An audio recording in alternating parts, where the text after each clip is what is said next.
Thank you, Nestor, for this wonderful introduction. As he said, my name is Akiva Ben-Ezra. I'm coming here all the way from Tel Aviv, Israel today. So I'm going to talk to you guys about outsourcing. So there's a couple of things I'm going to cover this afternoon. The first thing is which country I outsource to. There's only one country, and we're going to get into that in a little bit. The country from where Nestor's from, so you guys all can guess in a minute. You know, how to find these guys, how to maintain them, how to train them. So let's just get into it. So, I want you guys to guess, which country do I outsource to? There's one country and one country only. Philippines, yes.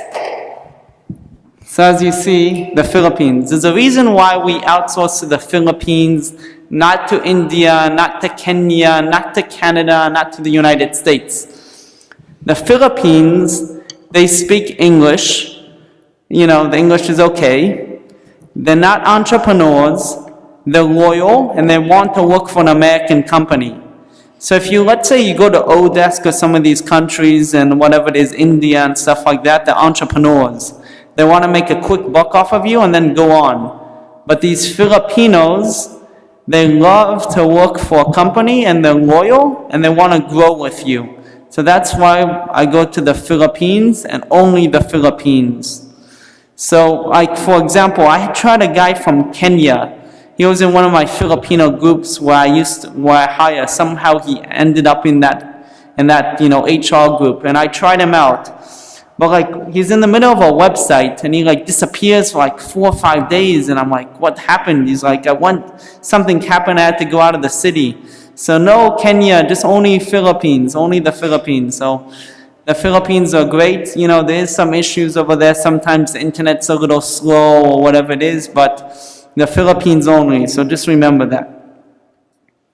So before we hire anybody, you have to remember these people are human beings.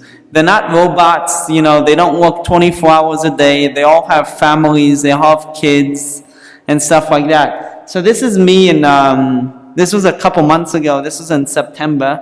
I met one of my employees, William Paul. He's been working for me for over 2 years, and I finally met him in person. That's him and his parents. This is in Makati. So I went out, I took him out, and very nice person. So, you know, these guys are human beings. They have families and stuff like that. So you just have to remember that. That's the number rule thumb. You know, treat them well, and then they'll treat you well as well. So now that we've knocked out, you know, where to hire from, you know, the Philippines, the human beings, and why we hire the Philippines. So let's just get started. So you guys are probably all wondering, you know, how do I find these guys? You know, do I hire a service, or how can I find these great Filipinos? So the Filipinos, for me, they do anywhere from programming, WordPress development, SEO work, graphic design, anything that you want, they can do for you. But you gotta have systems in place. You gotta have to train them. The Filipinos are great, but they're not out of the box thinkers. They can't, you know, they don't know how to, you know, connect this person to that person to create something. You know, I like to send them, let's say, a website of a competitor, and they'll kind of build my client's website similar to that. So these guys are very good at following instructions. So make sure you guys have great instructions in place at the beginning before, you know, you give them things. So there's one website called onlinejobs.ph, where they have a lot of different resumes of different Filipinos. It does cost a little bit of money. You can have a free account and paid account. All these Filipinos want to work from home. So all my Filipinos work 8 hours a day, 5 days a week, and they get paid. So these are the people I usually hire. They're not working from a physical office, so I don't have any overhead of a physical office. These are kind of virtual assistants. So they work from their home, mainly in Davao. That's a city in the Philippines.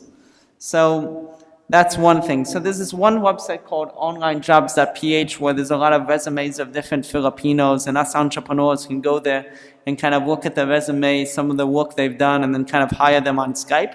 So this is one website that I recommend, that I kind of started out with. We also have Craigslist. So I've posted stuff in the past on Craigslist in Manila in the Philippines. But you have to remember, WIFFM, what's in it for me? What's in it for the Filipino? So this guy in his ad text wrote like very bad ad text. An ad text I like to write, I like to do the following. I like to say, weekly pay, benefits. There's something called the 13th month in the Philippines. That means if they worked for you for 12 months, you give them a Christmas bonus. The Philippines is a very Christian country. So like as a regular employee, you gotta treat them well. So this ad's very bad. You gotta make a nice little ad that's what's in it for them.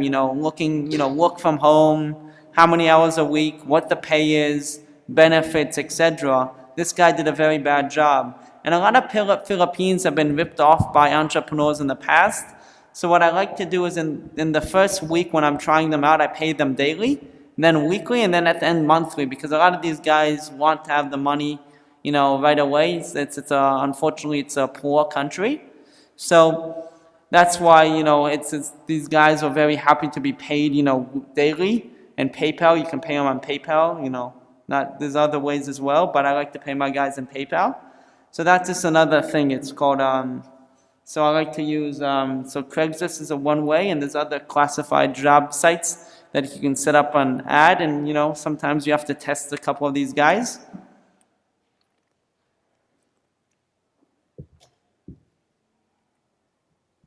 So another way of how I find some of my guys is Facebook. There's a lot of different Facebook groups online that IT Hub. This is just an example where I post in, and all these Filipinos that are looking for work from home situations, they're in there.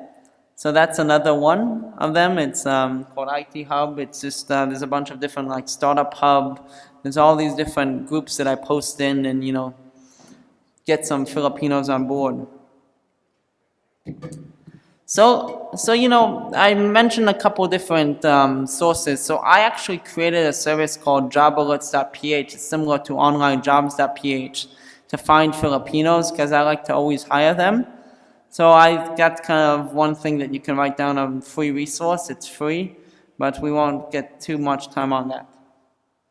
So after you've found them, so in the beginning of the session we talked about the Philippines. Why the Philippines, not India? Because the Philippines, they're native English speakers, they're loyal, they want to work for an American company. And there's some places we talked about, either online jobs or Craigslist, where to find these people, and you have to make sure you have a system in play and stuff like that. How do you manage them? So what I like to do for my employees is I like to get them to send a daily report of what they've done each day. I don't track the time. There's some people that like to, make sure they're working 8 hours a day, but I trust my guys. There's some software that will track every single move of them, but I don't find that necessary for my guys. They've been working with me for a while. So I like to get them to send me a daily report of what they've done that day and some of the issues they've had. So I like to get that done in an email. I also get that done sometimes in Slack. We're going to get into that in a second. But, you want to know what they've done today. So, when I go to sleep in Tel Aviv, my guys start working. I wake up in the, So it's very good, they're working around the clock. And, I like to just, you got to, as a CEO, you got to keep on track of what your employees are doing. So make sure you get a daily report of what your employees are doing.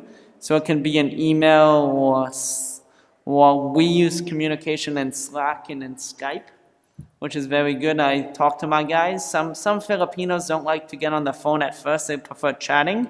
But once you get to know them, they'll talk with you. The English isn't perfect, but it will do. So this is one of my Slack channels. It's just an example of some of the stuff they've done, some of the issues they've had that day and stuff like that. So Slack is a very good little resource.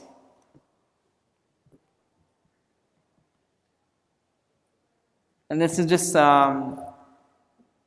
an email example of a daily report of some of the bugs my programmer was taking care of, William Paul. So So I just want to summarize, and then I'm going to open it up for questions and answers. I'm very big on questions and answers. So the place you go to is the Philippines. They speak English. They're loyal. They're not entrepreneurs. They want to work for a company. Make sure you pay them well. Like my guys make anywhere between around $150 a week for full-time work, 8 hours a day, 40 hours a week. Treat them well. They're human beings. Another thing is overestimate. If the Filipino says it's going to take a week to get the website done, it's probably going to take 2 weeks. These guys always like to say yes, and they always don't want to let you down. But you got to overestimate sometimes. With a client, I've gotten in trouble sometimes that I think, the website's going to be done in a week and it takes 2 weeks. So always overestimate with these guys. These guys are great. They can do web design, SEO, whatever you want them to do, but make sure you have a system in place. But always overestimate. And just use the Philippines, because the Philippines are great. Nesta over there, our MC, he's from the Philippines, and it's just a great place. I recommend you guys visiting there and maybe hiring some people from there. So who has the first question? Yes. So do you pay them for training? Yes, I like to give them some sample tests and stuff like that, and I'll pay them for training. I like to you always have some of the disappearing Filipinos. Sometimes they're like, if they don't know what they're doing, they'll disappear and I don't pay them. But yeah, I pay them for training. Who has the next question? Yes? I was just wondering what sort of system you use to track. I know you've got daily progress reports, but in terms of how you're tracking what they're spending things on, do you just have an archive of the daily progress reports, or do you track all the things that they're doing in a spreadsheet, how much they're working? Well, there's softwares that will record every single move of them, like every so often. But I don't use that anymore with my employees. In the beginning, I used some programs. I forgot what it was. It was software I bought. What was his name? It's Gonzalez, somebody Gonzalez. But you do have some time tracking stuff like onlinejobs.ph, and there's a lot of stuff like John from do.com. He talked today. He has like an invoicing stuff. He has a time tracking app as well. So you can kind of track them, but for me, my guys have been working with me for a while, so I don't really need to track what they're doing. I get a daily report in Slack, and I usually talk to them once or twice a day to see what they're doing. But you can get some software. There's a bunch of third-party software out there. I can't recommend any right now to kind of help you out with that. Yes? Do you use any project management software? Maybe is what he was asking. So like Asana or Basecamp, or just use Google Docs? I like Slack. I've been using Slack, but I use Basecamp as well, but just mainly Slack. I just communicate with them on Slack. Next question.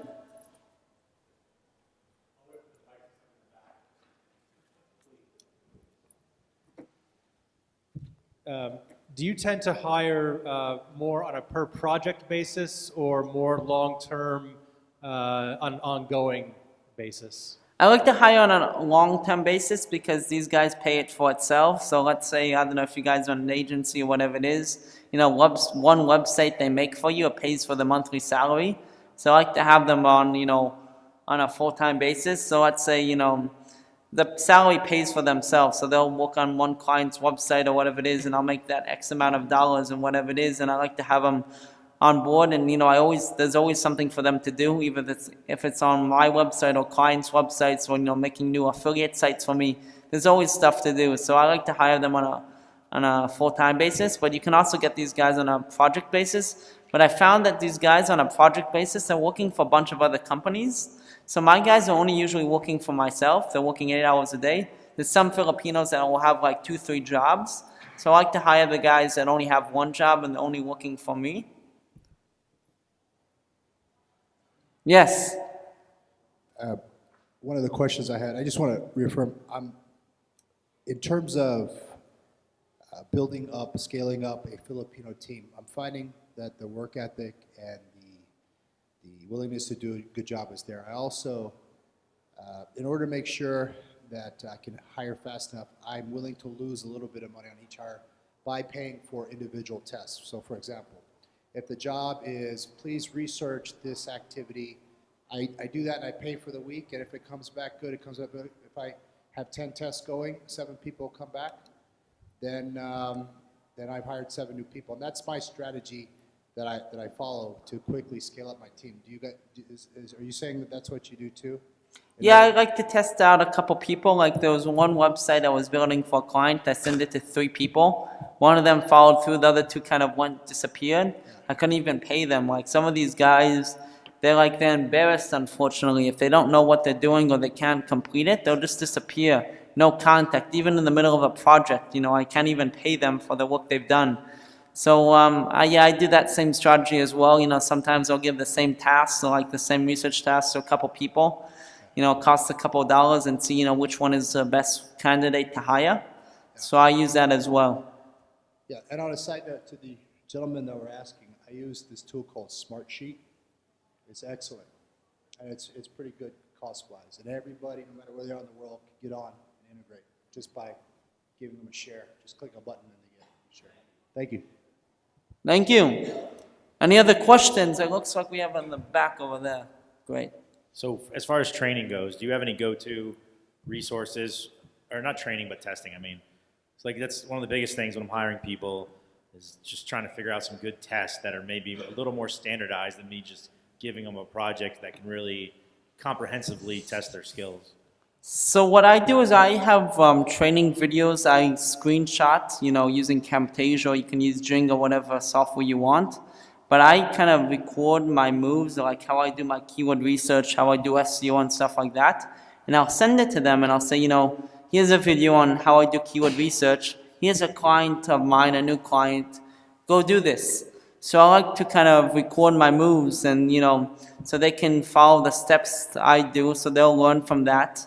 So that's how I do it. But there's always, third-party courses you can buy, JZVoo, affiliate summit. There's all these other, courses out there that you can send them and, to get a different task. But I like to record my own training, the process I do, and then send it to them so then they'll follow that. Yes, I meant more of testing as opposed to training. I'm testing, yeah, but I give them a simple task that they can follow, can you do PSD to HTML, or can you, do keyword research or stuff like that? That's for my business, but every business is a little different.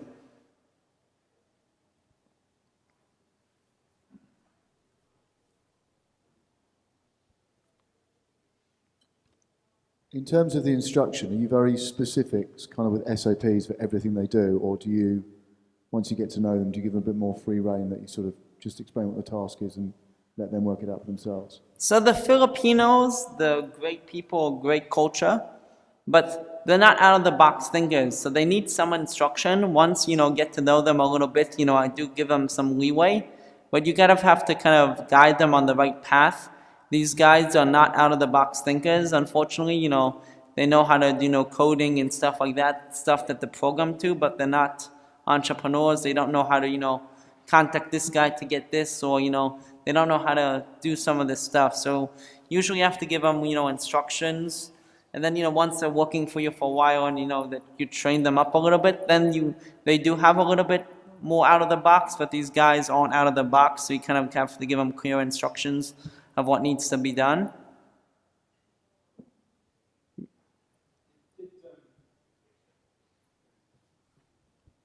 Are you aware of all of the aspects that you're asking them to do? What I mean is, you wouldn't go to them and say, well, I want you to do SEO on a particular website. You're basically asking them to do a specific task related to that SEO. Yes. So I don't outsource things that I don't understand myself. Like I don't know, development too much, but I understand it. I can build a simple WordPress website, and I do understand how long it should take and stuff like that. So I'm not going to outsource like a mobile app to them. If I'm going to do that, I'll get like a CTO or something like that. But all the things I kind of outsource are things that I can do myself. So let's say they can't, they're sick one day or whatever it is, and I need to do it for the client. I can go in there myself and do it. Yes. How much time do you spend actually engaging your people outside of sending the videos, outside of the task assigning software, where you're actually on the phone or on a Skype conference with them, just to maintain morale and keep the relationship built? At least once a day. Sometimes it's a half an hour, sometimes it's 10 minutes, sometimes it's an hour. It depends on the project. But I talk to them every day. I'm on great relations with them. I know the family names and the dogs' names. It's a great relationship with them. I feel like they're really part of my family. So we talk at least once a day.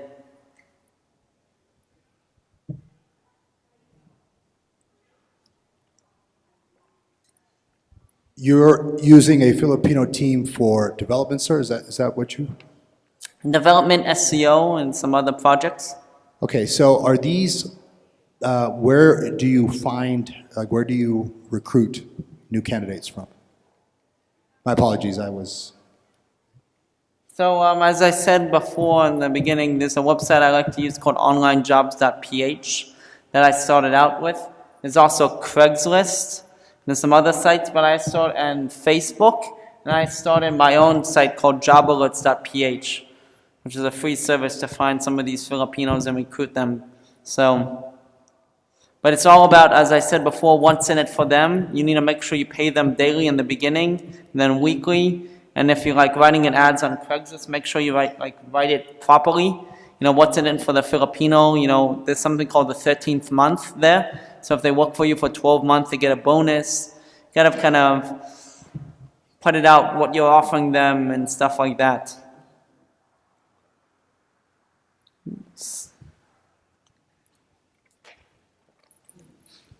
So what do you pay based on the different tasks? So developer versus researcher versus graphic? So developers get around $100, $150 a week. You can get some, I guess researchers a little lower, but I like to pay my guys anywhere between $100 and $150 a week. I believe in paying them, decent salaries. So we have a developer that he was working in this factory before he was becoming a developer. He was making $300 a month. He didn't get any vacation days. He didn't even get off Christmas. He got 2 days off a year. And now he's working for us. He's making much more money. He's working only 5 days a week. He gets off for Christmas and all the holidays and stuff like that. So, you can pay them anywhere between $100, $200 a week and they'll be very happy. If you're hiring them from a city called Makati, that's the capital of Manila, that's you're going to pay a little more money. So I like to hire from some of the provinces like Davao, where the cost of living is a little cheaper. So then I can pay them a little cheaper. How do you spell that city? DAVO.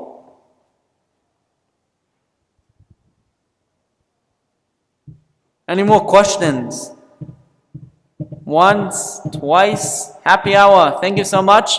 If you want my information, you can text my name AKIVA to the number 50500 5500 and you'll get my information. Thank you so much for coming to my session, and I'll see you around.